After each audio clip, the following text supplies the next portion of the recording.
నాగేశ్వర గారు మొత్తంగా ఎంత ఎకరం సాగు చేస్తున్నారు? 3 ఎకరాలు సాగు చేస్తున్నారు.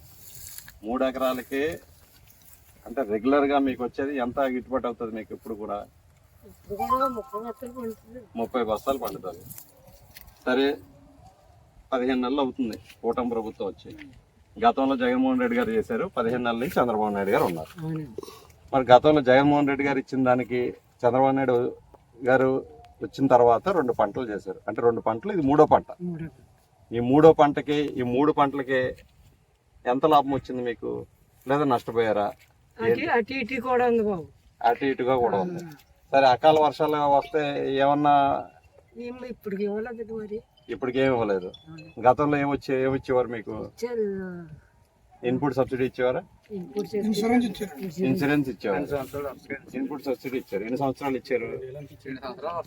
2 సంవత్సరాలు. మంచి కరోనాలో వరుసగా 2 సంవత్సరాలు ఇచ్చారు. మంచి కరోనాలో 2 సంవత్సరాలు కూడా ఇన్సూరెన్స్ 33,000, 6,000 ఇన్పుట్ సబ్సిడీ మొత్తం ఒక్కడికి లేకుండా మొత్తం ఏక బరాబరి ఇచ్చారు. అటు ఇటు సంబంధం రైతు భరోసా అండి, మొత్తం ప్రతి సంవత్సరం రైతు భరోసా. ఇప్పటికి వచ్చి ఇంకేం లేదండి, ఇంకా అలాంటి ఏమి లేవు అసలు. అది కూడా రైతునన్నా చూసేది లేదండి. ఇంకా ఇన్పుట్ సబ్సిడీ కూడా, ఇన్సూరెన్స్ కూడా ఆ పంట 2వ పంట వేసుకునే లోపు ఇచ్చారు. అవునండి, అక్కడ వాస్తవం గమనించలేదు. 2 సంవత్సరాల తర్వాత ఇస్తానులే, నేను మీకు మాట ఇచ్చానని ఎక్కడ కూడా చెప్పలేదు. ఉదాహరణకి ఇలాగే ఈ వర్షాల కారణంగా పంట పాడైపోతే 2వ పంట వేసుకునే లోపలికి రైతులందరికీ కూడా ఇన్పుట్ సబ్సిడీ గానీ ఇన్సూరెన్స్ గానీ వచ్చేది. అప్పుడు ఇప్పుడు పరిస్థితి ఏంటి? 15 నెలలు అవుతుంది. అంటే నేను ఇక్కడ వాస్తవం మాట్లాడుకుందాం. 15 నెలలు అయిన తర్వాత ఇన్సూరెన్స్ అనేది గతంలో ఫ్రీగా జగన్మోహన్ రెడ్డి గారు మీ అందరికీ ఇన్సూరెన్స్ అంటే మీకు ఇన్సూరెన్స్ గురించి అప్పుడు మీ దగ్గరకు వచ్చి అడిగిన సందర్భాలు కూడా లేవు. ప్రభుత్వం భరించింది. అడిగితే చంద్రబాబు నాయుడు గారు కట్టుకోమన్నారు, ఎవరి దాని కట్టుకోమన్నారు. ఇప్పుడు ఇన్సూరెన్స్ ఏమైనా వస్తుందంటే ఏమీ లేదని చెప్తుంది. ఇన్సూరెన్స్ లేదు. ఇప్పుడు ఉదాహరణకి ఇన్సూరెన్స్ లేదు, ఇన్పుట్ సబ్సిడీ నిన్నటి నుంచి మాకు అందుతున్న వార్తలు ఏంటంటే అది వాస్తవం కాదు తెలియదు. ఇంక 2-3 రోజులు ఆగిన తర్వాత తెలియాలి. ఎకరానికి 10,000 రూపాయలు ఇస్తావు అన్నట్టు, ఇన్పుట్ సబ్సిడీ కింద ఇస్తా అన్నట్టు చెప్తున్నారు. అది వాస్తవం కదా? ఆచరణలో ఎంతమందికి ఇస్తారు? మరి పాడైపోయిన వాళ్ళు అందరికి ఇస్తారా, లేకపోతే వాళ్ళ అన్యాయాలకు మాత్రం ఇచ్చుకుంటారా అనేది ఇంకా నిర్ధారణ కాలేదు. 2 రోజులు ఆగిన తర్వాత చెప్తాం దాని మీద. సరే ఆ 10,000 పక్కన పెడితే గతంలో ఇన్సూరెన్స్ సంబంధించి 31,000 పక్కకు పోయినట్టే. అది ప్రభుత్వం నోరు ఎత్తట్లేదు, చంద్రబాబు నాయుడు గారు ఏం మాట్లాడట్లేదు దాని గురించి. ఆ 31,000 పోయింది. అంటే ఇంచుమించి మీకు 35,000 కాదు 38,000 దాకా గతంలో అందేది. ఇప్పుడు 10,000 పరిమితం చేశారు. అది కూడా ఇస్తానని చెప్పారు, ఇంకా ఇవ్వలేదు. సరే 2వ పంట మొదలయ్యేటప్పటికి ఇస్తారనేది చూడాలి. సరే ఇవన్నిటికి కారణం ఏంటంటే 15 నెలల నుంచి ఏం చేశారయ్యా అంటే మీ అందరికీ, రైతులందరికీ అంటే గుండుతున్నాయి.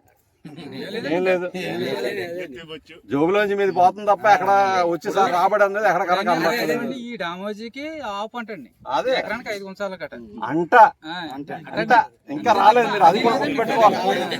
3 ఎకరాల 8 గుంచాలు ప్రత్యేకంగా 93,000 మా అకౌంట్ లోనే ఇస్తారండి గతంలో 2023లో. మేమే రైతులకు ఇచ్చామండి. మళ్ళీ దానికి ఇన్సూరెన్స్ ఇప్పటికి వ్యత్యాసం. ఇది ఒక వ్యక్తి అయితే ఇప్పుడు రాబోయే రోజుల్లో 10 రోజులు ఆగిన తర్వాత ఈ పంట అంతా కోసి మీరు అమ్మాలి.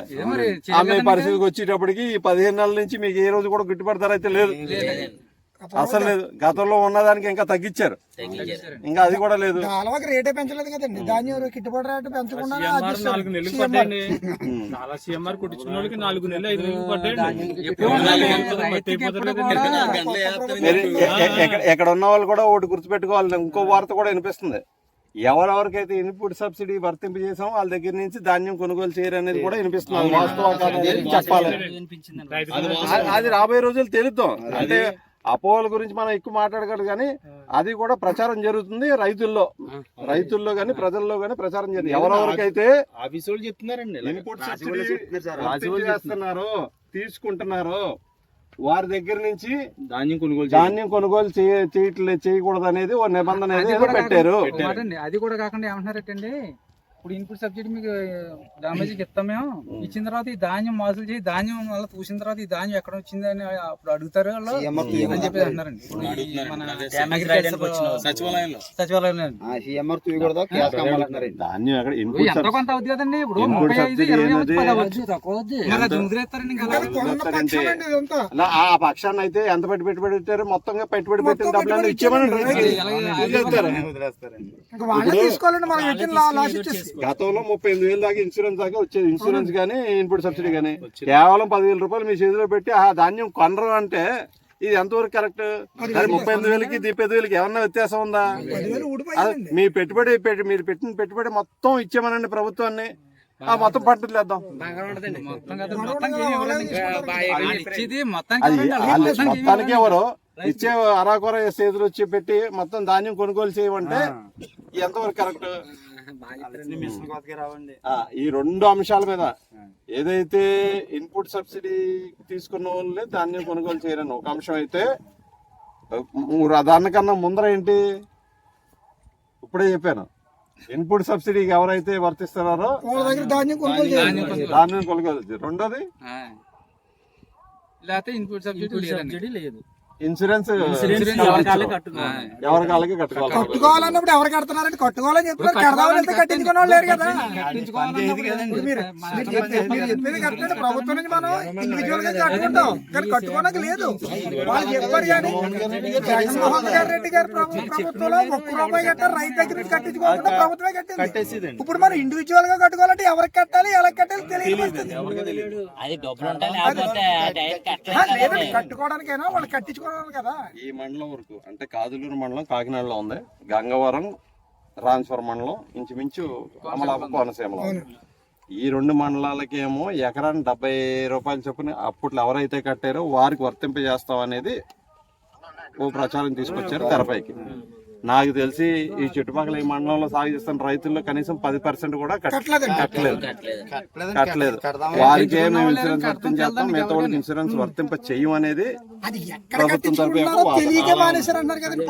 ₹70. కాదులూరు మండలానికి సంబంధించి ఎకరానికి ₹770 కాదులూరు మండలానికి వద్ద తీసుకున్నారు. అది కూడా మెజారిటీ కట్టలేదు. అంటే ఏంటంటే కేవలం ఏంటంటే 100లో తీసుకుంటే 5 మంది 6 మంది ఉంటారు, వారికి ఇచ్చేసి ఇన్సూరెన్స్ మేము ఇచ్చేసామని చెప్పుకుంటారు. అంటే మెజారిటీ మంది నష్టపోయినట్టే లెక్క.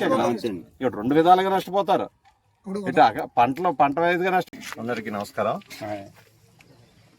గడిచిన 4 రోజుల క్రితం కురిసినటువంటి అకాల వర్షాల కారణంగా మరి ముఖ్యంగా రామచంద్రపురం నియోజకవర్గంలో దెబ్బతిన్నటువంటి పంటలు ఒకసారి ఈరోజు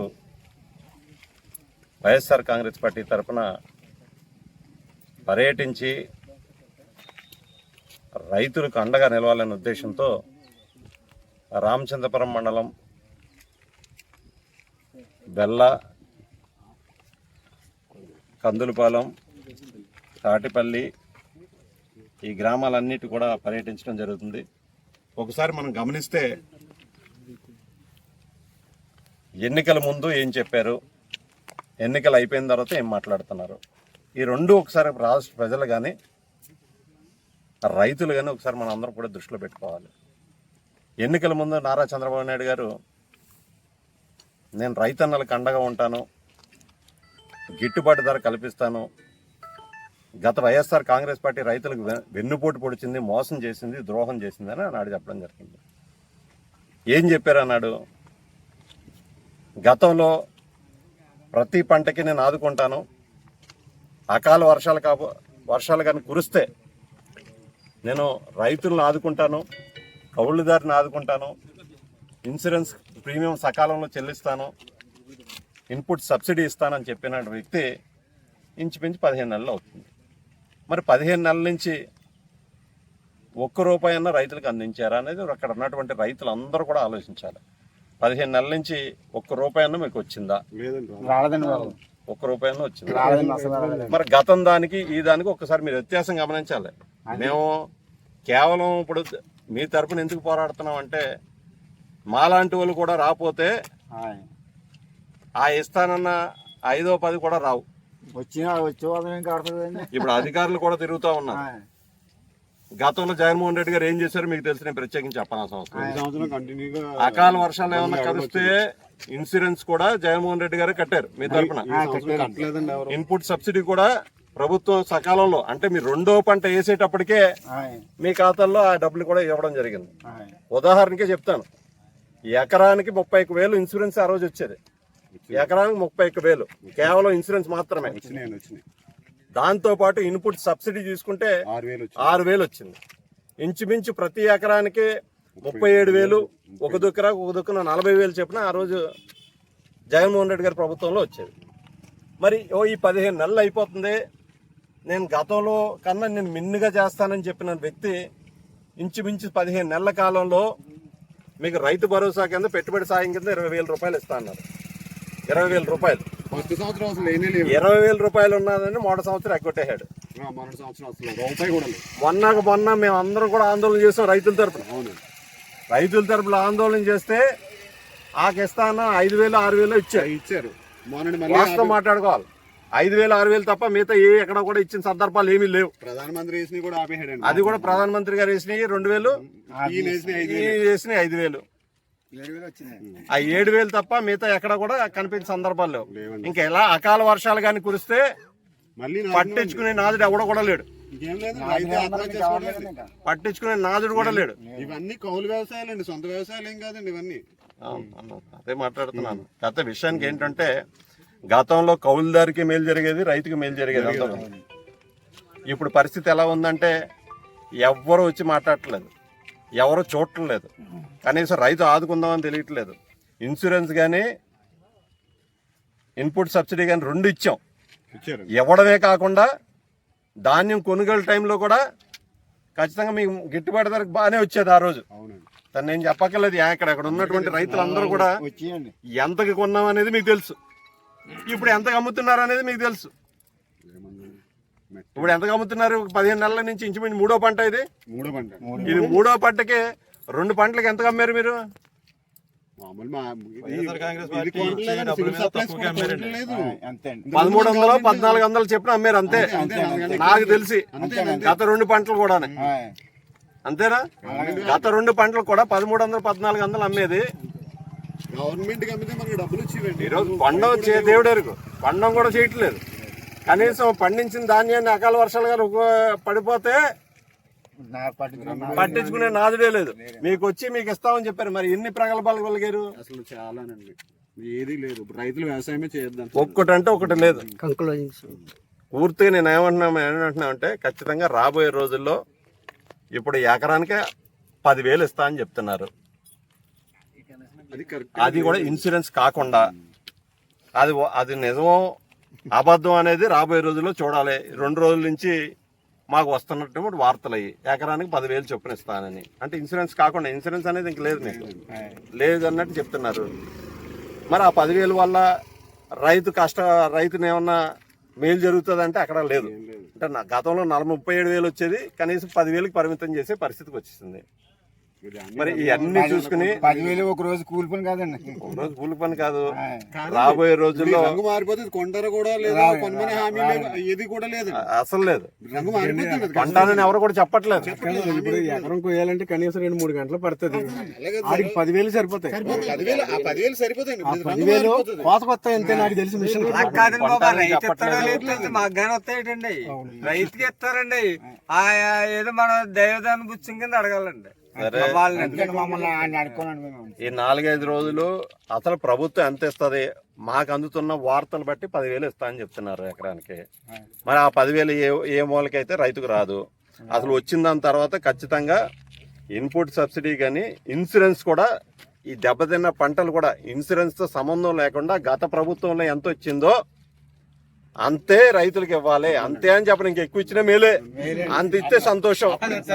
గవర్నమెంట్ టైంలో ఎక్కువ ఇచ్చే మేలే. గవర్నమెంట్ టైంలో మనకి కూలీ రేట్లు అన్ని తక్కువ అండి. అదే ఇన్సూరెన్స్ సంబంధం లేకుండా, అంటే ఇన్సూరెన్స్ పడే డబ్బులు కూడా ప్రభుత్వమే భరించాలి. అది ఇన్సూరెన్స్ పడే డబ్బులు కూడా ప్రభుత్వమే భరించి పూర్తిగా రైతులను ఆదుకోవాలనేది మా ప్రధానమైన డిమాండ్. దగ్గర 50,000 ఇచ్చినా సరిపోదండి. మా ప్రధానమైన డిమాండ్ అదే.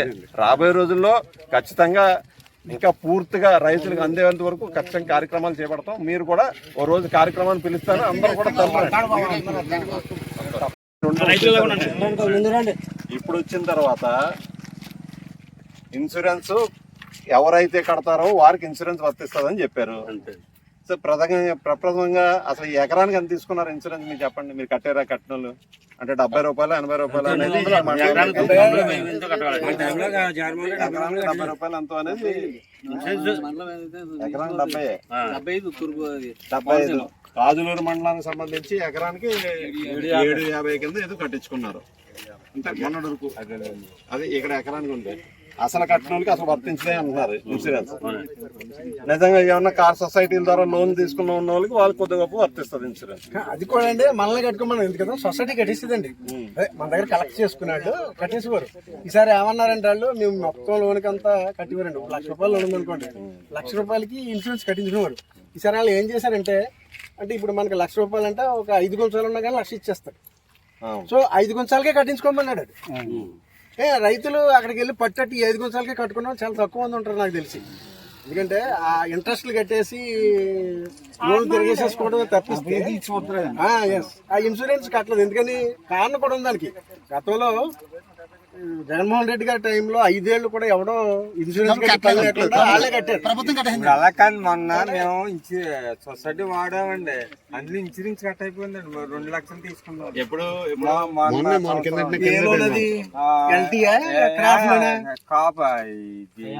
అగ్రికల్చర్ కింద పెట్టి అలా కాదు. ఇన్సూరెన్స్ కాదండి, గోల్డ్ పొలం కూడా పెట్టాడు. గోల్డ్ లోన్ ఇప్పుడు అలా కాదు. పూర్వం వర్తించేది. మోదీ గారు 6,000 వేయడం మొదలెట్టిన తర్వాత గోల్డ్ లోన్ అనేది తీసి పడేశారు రైతులకి. ఊరికే ఏం అవసరం లేదు. ఊరికే వాళ్ళు ఏంటంటే బిల్డప్ కోసం అంటే 6,000 రాసి 7,500 రాయాలనుకోండి మీకు గ్రామ్కి. ఈ పాస్బుక్ పెడితే సేన హామీ పెట్టుకుని వాళ్ళు ఇవ్వడం కోసం రాస్తున్నారు తప్పిస్తే అగ్రికల్చరల్ మీద గోల్డ్ లోన్ అనేది లేదు.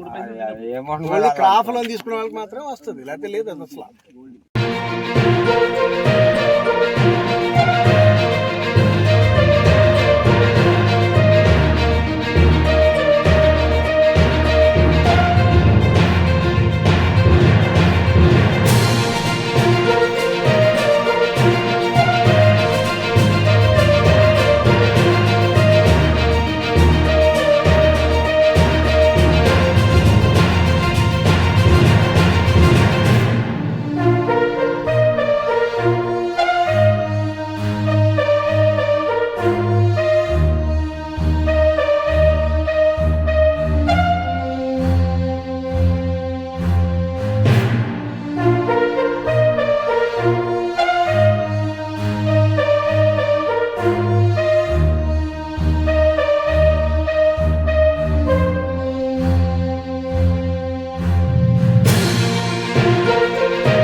బాడీ